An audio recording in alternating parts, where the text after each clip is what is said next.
सुनिएगा, लोग ठाकुर जी की भक्ति में बंधन का बहाना लगाते हैं। कथा में क्यों नहीं आ सकते, हमको इतने काम हैं। आप वृंदावन क्यों नहीं आ सकते, ऐसे ऐसे संसार के, परिवार के सारे बंधन बताते हैं लोग। ठीक है, सबके अपने अपने बंधन हैं, पर हमारी एक बात सुनिएगा, आप बंधन छूटने की प्रतीक्षा मत किया करो। ठाकुर जी की शरण में आने से पहले आप बंधन सहित ठाकुर जी के पास जाओ। बंधन छोड़ने की जिम्मेवारी ठाकुर जी की है, बंधन छुड़वाने की जिम्मेवारी ठाकुर जी की है।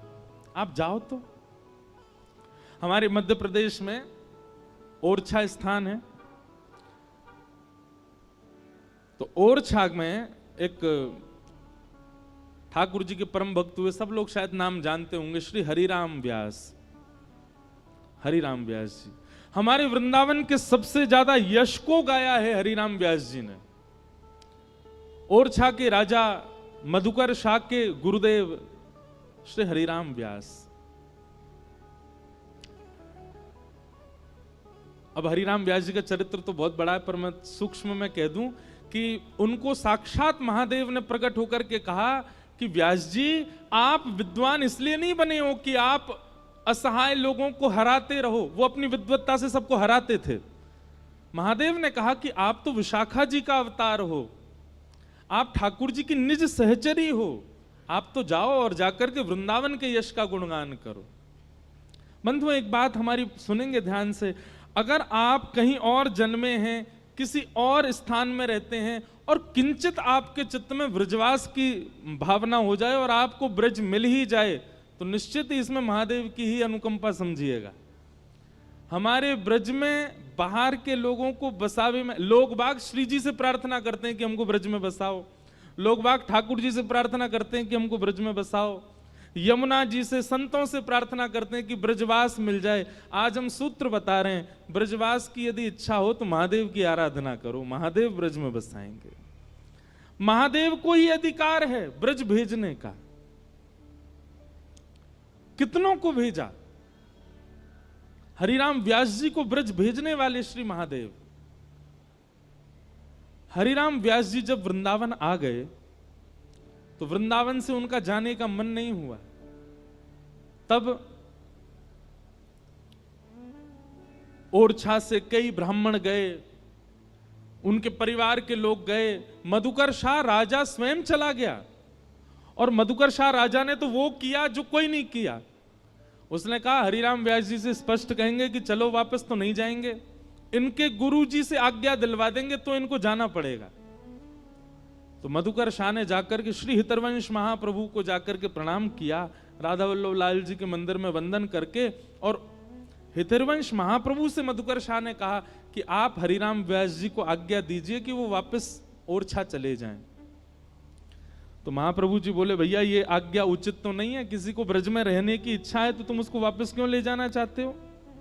तो मधुकर शाह बड़े चतुर थे, उन्होंने कहा देखिए, हरिराम व्यास अकेले वृंदावन में रहेंगे तो अकेले का उद्धार होगा, पर हरिराम व्यास ओरछा में रहेंगे तो पूरे ओरछा का उद्धार होगा।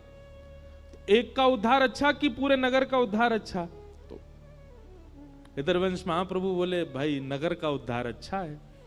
तो बोले, आपसे प्रार्थना है कि आप इनको आज्ञा कर दीजिए कि ये वापस हमारे साथ चलें।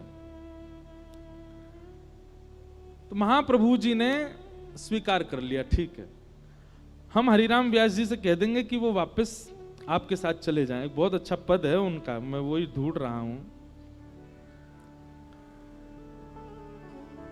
वाह,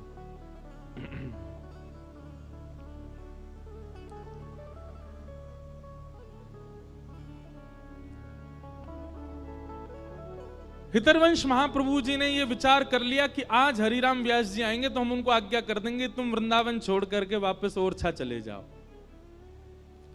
हरिराम व्यास जी यहां निधिवन में स्वामी श्री हरिदास जी को और बिहारी जी का दर्शन करके वापस आ रहे थे। उनके किसी मित्र ने बीच रास्ते में जाके कहा, बोले व्यास जी, आज हितरवंश महाप्रभु के पास आप मत जाइएगा।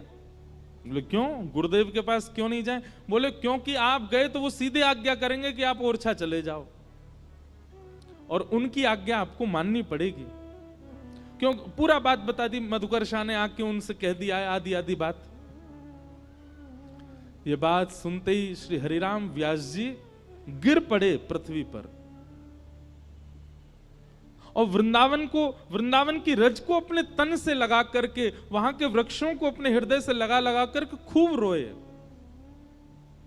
और रोते रोते वृंदावन से कहने लगे, हमने निश्चित ही कोई अपराध कर दिया होगा जिसके कारण वृंदावन हमको बाहर जाने के लिए आज्ञा कर रहा है।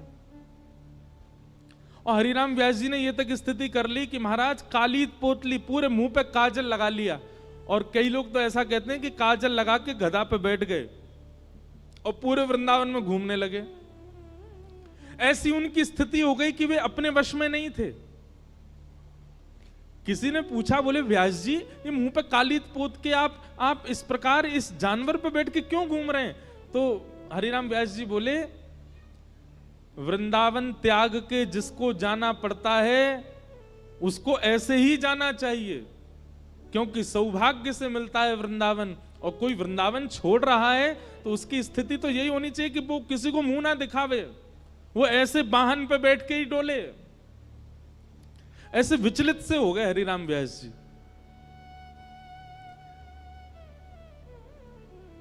हितरवंश महाप्रभु जी ने जब हरिराम व्यास जी को देखा तो ओरछा के राजा मधुकर शाह जी से कहा, देखो व्यास जी की स्थिति देखो, वृंदावन को त्यागने के लिए ये बिल्कुल राजी नहीं है। अगर ये वृंदावन से तुम इनको ले भी गए ना, ये प्राण त्याग देंगे अपने, ऐसा मत करो। मधुकर शाह जी तब वापस लौट गए और मधुकर शाह जी ने कहा कि भाई हरिराम व्यास जी को अब इनका परिवार ही ला सकता है, तो फिर परिवार भेजा। अब परिवार के लोग जैसे वृंदावन में आए तो हरिराम व्यास जी वृंदावन में रहते थे, आनंद करते थे। परिवार वालों से बचने के लिए कुंज निकुंजों में घूमने लगे हरिराम व्यास जी। और तभी आपको घंटे घड़ियाल की आवाज सुनाई दी, राधा वल्लभ लाल जी का महाप्रसाद बट रहा था। हरिराम व्यास जी सबसे आगे खड़े होते थे पंक्ति में, लेकिन आज परिवार वाले घूम रहे हैं वृंदावन में तो इतना विलंब हो गया कि कैसे पहुंचे। अवसर पाकर के हरिराम व्यास जी दौड़े राधा वल्लभ जी के मंदिर की ओर। तब तक प्रसादी बट चुकी थी सब में। हरिराम व्यास जी जब तक पहुंचे सब में बट चुकी थी। अब हरिराम व्यास जी बोले, आज तो हमारा नियम टूट गया, हमको प्रसादी मिली नहीं ठाकुर जी की। तभी वहां झाड़ू लगाने वाली कढ़ी पकौड़ी आदि सब पा रही थी। हरिराम व्यास जी गए और उसके आगे हाथ पसार के खड़े हो गए। बोले, बहन आज मुझे प्रसाद नहीं मिला, आप अपने पात्र में से कुछ प्रसादी मुझको दे दो। अब यहां हरिराम व्यास जी उस मेहतरानी के आगे हाथ पसार के बैठे थे, इतने में ही उनका परिवार वाले सब वहीं आ गए और वो दूर से हरिराम व्यास जी को देख रहे थे। और सब घर के लोग बोले, अरे राम राम राम, देखो ये व्यास जी क्या कर रहे हैं, इतने विप्र कुल के, इतने ऊंचे कुल के, इतने विद्वान हरिराम व्यास जी वृंदावन आके पागल हो गए, एक मेहतरानी के आगे हाथ पसार रहे हैं। मेहतरानी बोले कि मेरे यहां का प्रसाद आप ले नहीं सकते, मेरे हाथ का छुबा आप नहीं पा सकते नाथ। हरिराम व्यास जी बोले, क्यों? बोले, क्योंकि मैं मेहतरानी हूं, झाड़ू पोंछा लगाना मेरा काम है, आप मेरे हाथ का स्पर्श किया प्रसाद नहीं पा सकते। हरिराम व्यास जी बोले, अरे प्रसाद मेरे हाथ में आवे चाहे तेरे हाथ में आवे, पर वो प्रसाद हमेशा प्रसाद ही कहलावे। प्रसाद जब भेद ना करे कि मैं विद्वान के हाथ में जा रहा हूं कि मैं मेहतरानी के हाथ में जा रहा हूं, तो फिर मैं और तू इतना भेद क्यों मान रहे हैं? प्रसाद तो प्रसाद है, वो ये ना देखे कि मैं कौन के हाथ में हूं, चल जल्दी कर अब मुंह को दे दे। और इतने में मेहतरानी ने कढ़ी पकौड़ी हरिराम व्यास जी को दी और हरिराम व्यास जी तुरंत पा गए। अब इस दृश्य को देख करके व्यास जी के परिवार के लोग बोले ये अब हमारे किसी काम के नहीं है, जो पागल हो चुके हैं। हमने सुना था कुछ दिन पहले गधा पे डोल रहे थे, मुंह पे काली पोतली थी, और आज बताओ इनको ये विचार नहीं कि किसके हाथ का पाना चाहिए, मेहतरानी के हाथ की पकौड़ी खा गए। परिवार वाले आए तो थे व्यास जी को ले जाने, पर स्थिति देख करके व्यास जी को ही छोड़ के चले गए, बोले अब हमारे किसी काम के नहीं है। तब हरिराम व्यास जी ने ये कुछ पंक्ति गाई। ध्यान से सुनिएगा। वृंदावन